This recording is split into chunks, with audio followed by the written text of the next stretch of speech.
Her anger exploded, not in us behind closed doors, but in front of family and friends. I felt judged and alone. I can't continue to support you financially. It's time for you to stand on your own. I worked late nights, made sacrifices, and gave everything for her. The best gift would be if you just died. Then, one day, she texted, "Can we talk?" It wasn't an apology, but it was a crack in the wall she built around herself. I remember that morning so clearly, the way the sunlight streamed through the kitchen window, casting a warm glow over everything. I was humming softly, wrapping the last ribbon around the gift I had carefully chosen for my daughter. It wasn't just any present, it was something I'd saved for months to buy, something I thought would show her how much I loved her, how much I believed in her. I pictured her smile, the way her eyes would light up, and for a moment I felt that old, familiar warmth between us, the bond we used to share before everything started to unravel. I thought about all the sacrifices I'd made over the years, the late nights working extra shifts, the times I put my own needs aside just to make sure she had what she needed. I remembered the laughter we shared, the secrets whispered in the dark, the dreams we once dreamed together. I wanted this gift to be a bridge back to that place, a reminder that no matter what, I was still her mother, still someone who cared deeply. But then, when I handed it to her, everything changed in an instant. Her eyes didn't sparkle with gratitude or surprise. Instead, they hardened, and the words she said cut through me like a knife.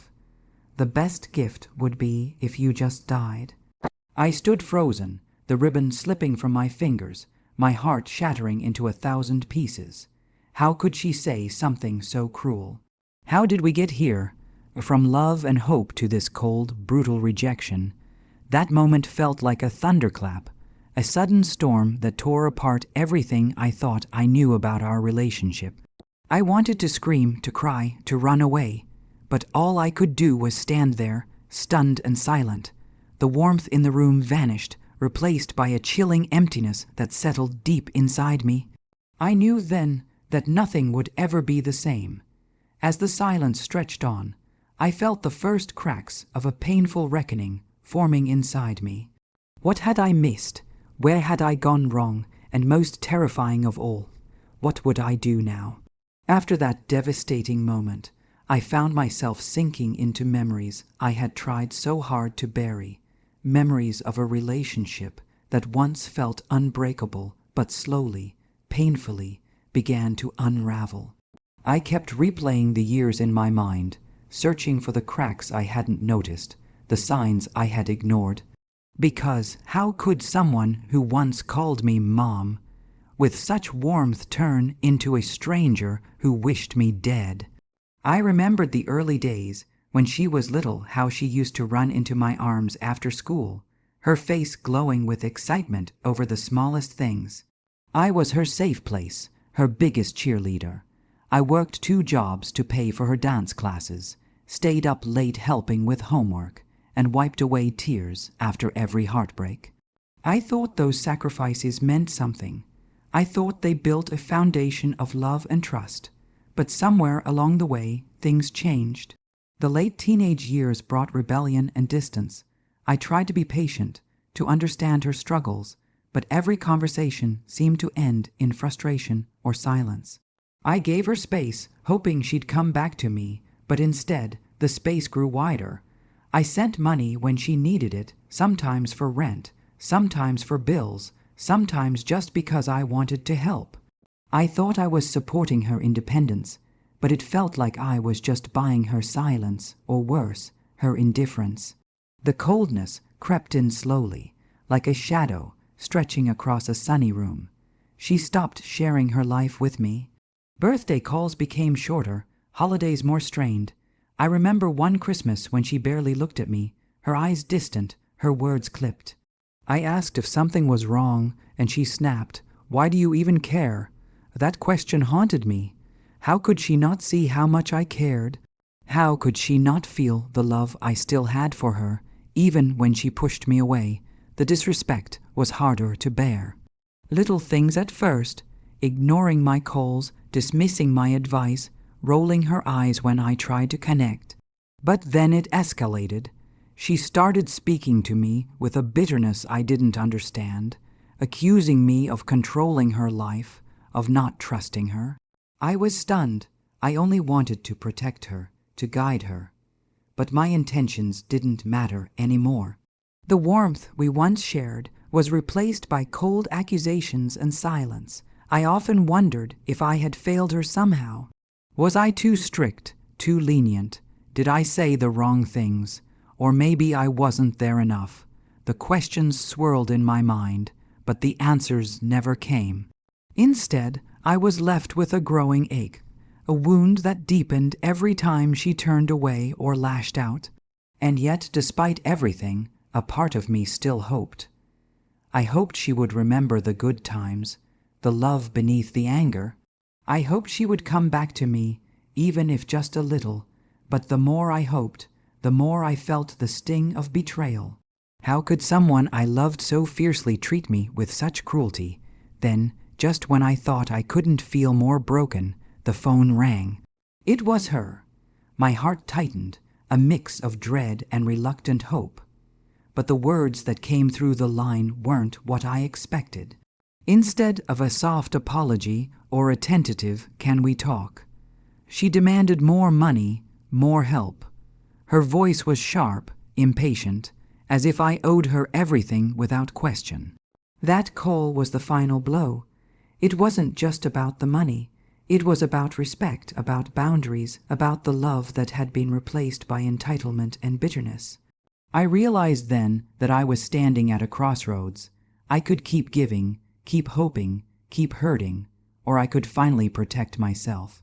The wound was deeper than I ever imagined, but maybe, just maybe, it was time to start healing, and that meant making a choice that would change everything.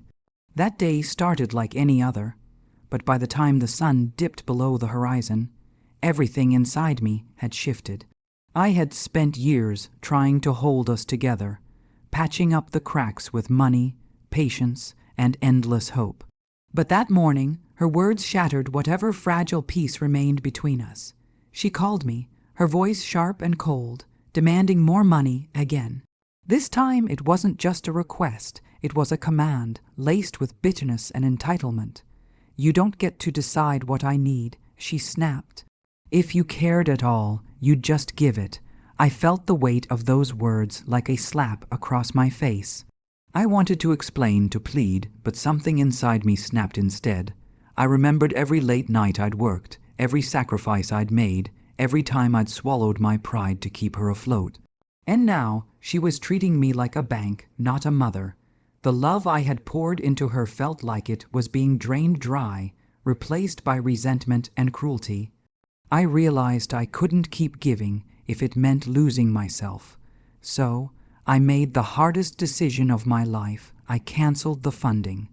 I sent her a simple message: "I'm sorry, but I can't continue to support you financially. It's time for you to stand on your own." My hands trembled as I hit send, the finality of those words sinking in. Almost immediately, the fallout began. Her response was a storm of anger and manipulation. She accused me of abandoning her, of being selfish and cruel.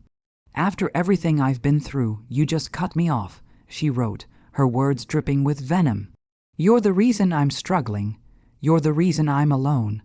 I felt the familiar tug of guilt, the old voice inside me whispering that maybe I was wrong, that maybe I should give in again. But this time, I held firm. I reminded myself that love isn't supposed to hurt this much. That setting boundaries doesn't mean I don't care. It means I'm protecting myself from being hurt any further. I thought about the countless times I had bent over backward for her, only to be met with coldness and disrespect. I realized that love without respect isn't love at all. Still, the emotional tug-of war was brutal. I miss the daughter I once knew, the one who laughed with me, who trusted me, who needed me in a way that wasn't just about money. But I also knew that holding onto that hope was like clutching at smoke.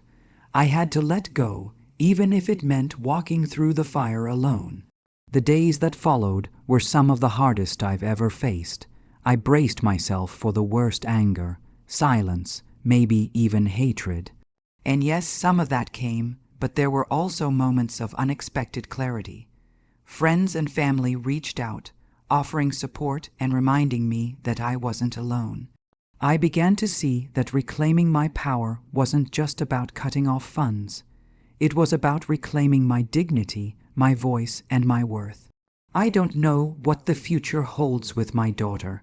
I don't know if she'll ever understand why I had to do this. But I do know one thing. I can't keep sacrificing myself for a relationship that only drains me. I have to stand firm, even if it means standing alone. And so, with a heavy heart but a steady resolve, I prepared myself for whatever came next, because sometimes the hardest choices are the ones that save us. The moment I hit send on that message canceling the funding, I knew I was stepping into unknown territory. But nothing could have prepared me for the storm that followed. Almost immediately, my daughter's reaction was explosive, and not just behind closed doors. She didn't keep her anger private. She made sure everyone around us knew exactly how heartless and abandoning I was. Family gatherings became minefields. Whispers followed me down hallways. I overheard relatives questioning my decisions, some even suggesting I was the villain in this story. How could she do that to her own child? They'd ask, eyes full of judgment. The weight of their disapproval pressed down on me, making me question everything. Was I really the bad person here? Had I been too harsh, too unforgiving? The humiliation was suffocating.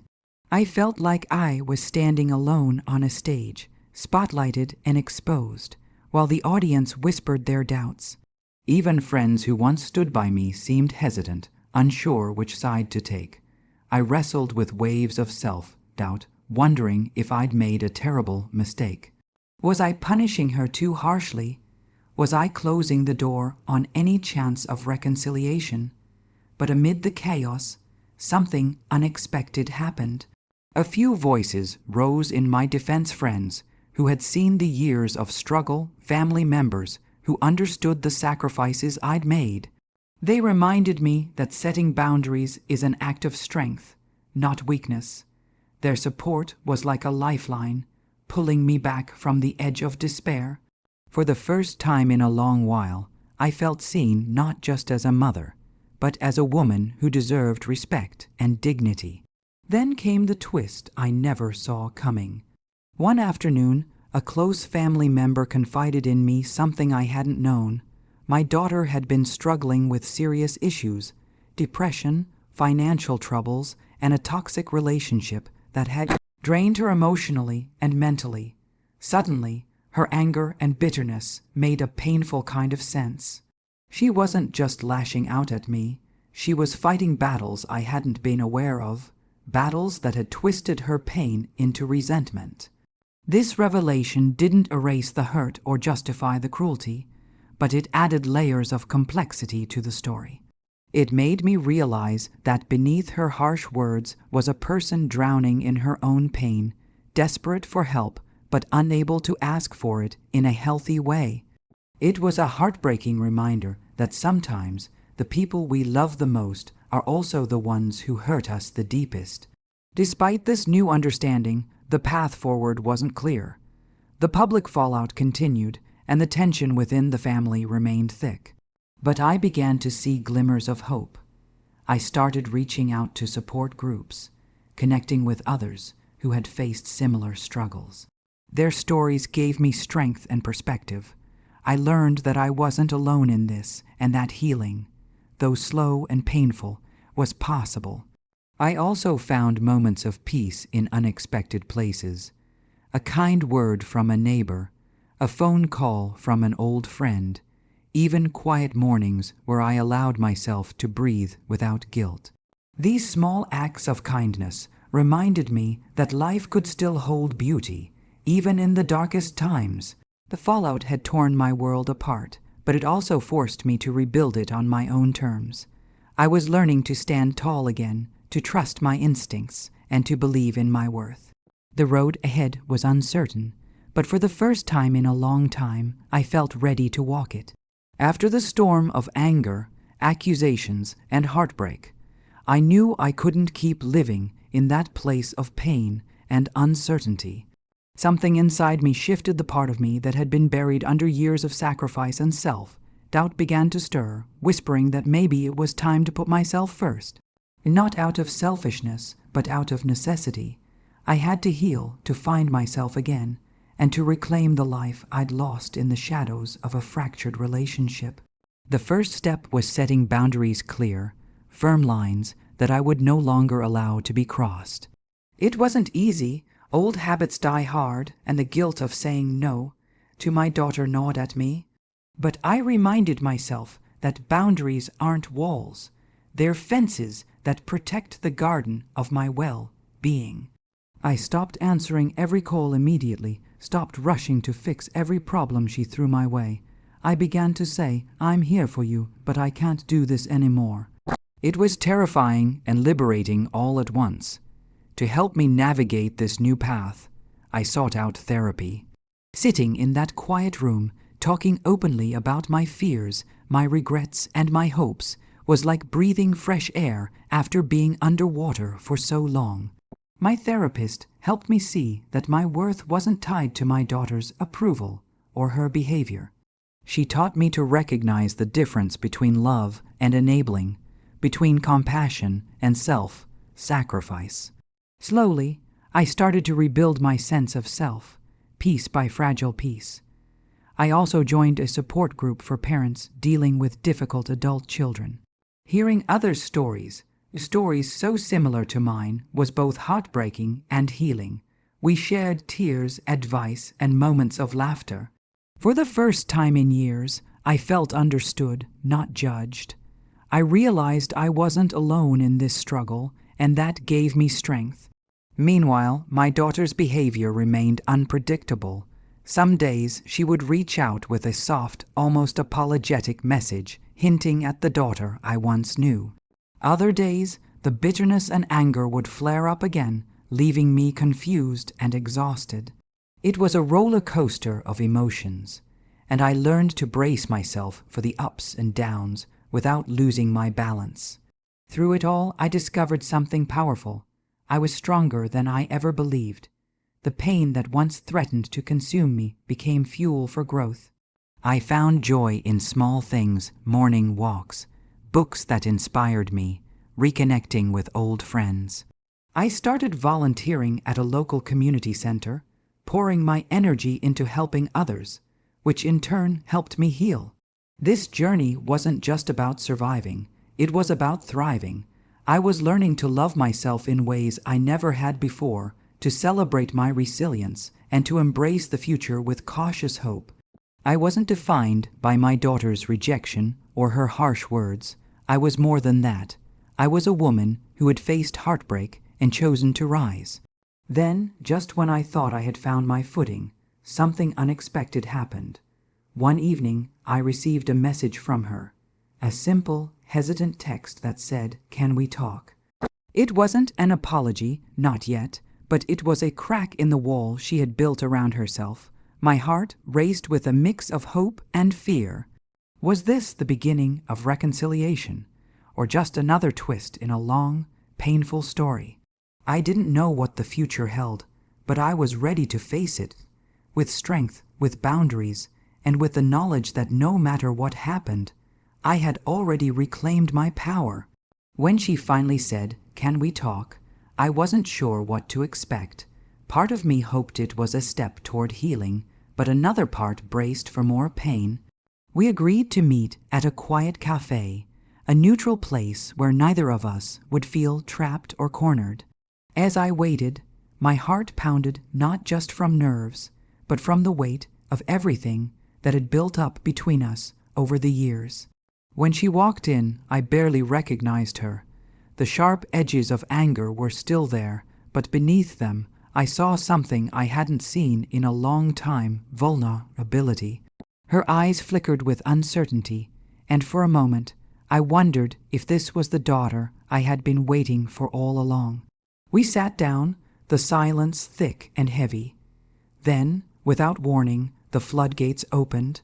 She unleashed years of frustration, pain, and confusion, words that cut deep, but also revealed the raw wounds beneath her anger.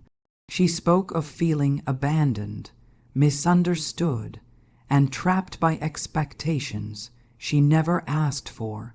Her voice cracked as she admitted how lost and scared she'd been, how she didn't know how to ask for help without pushing me away.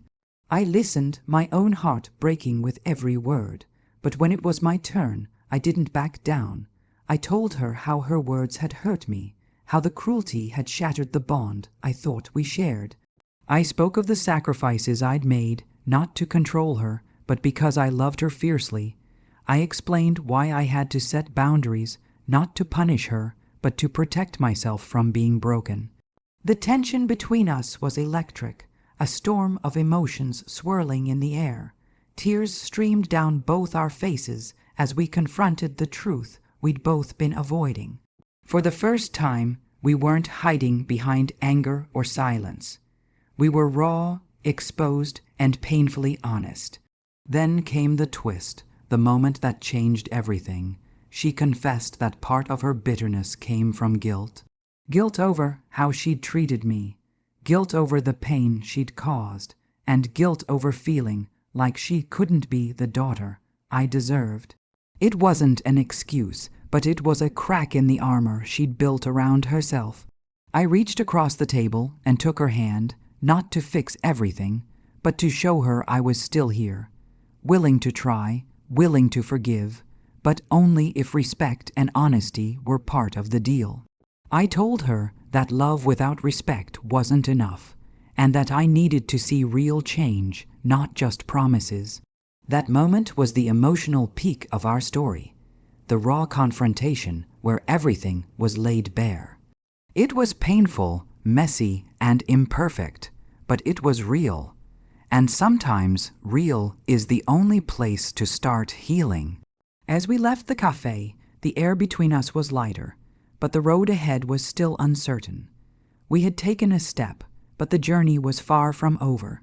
The confrontation had opened a door, but it was up to both of us to decide whether to walk through it together or to close it forever.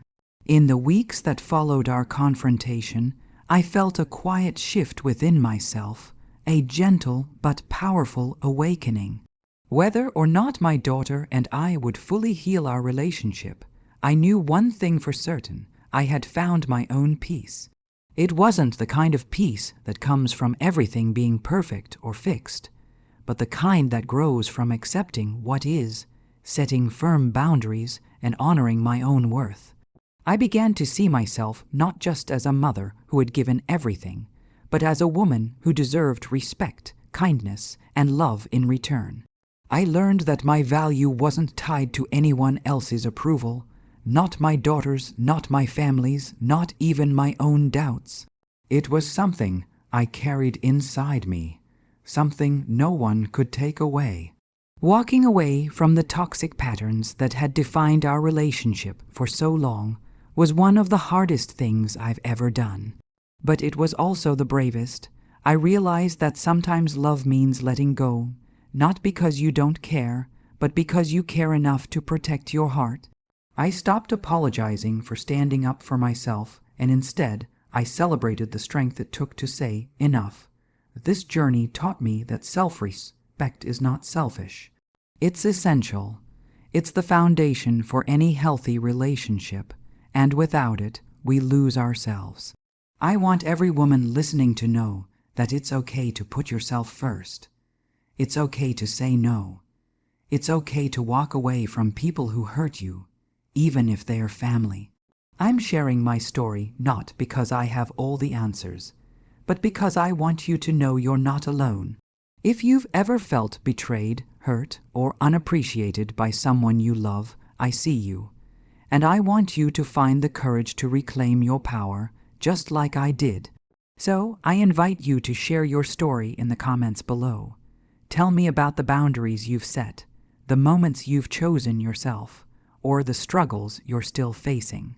Let's create a community where we lift each other up, where our voices are heard, and where healing begins.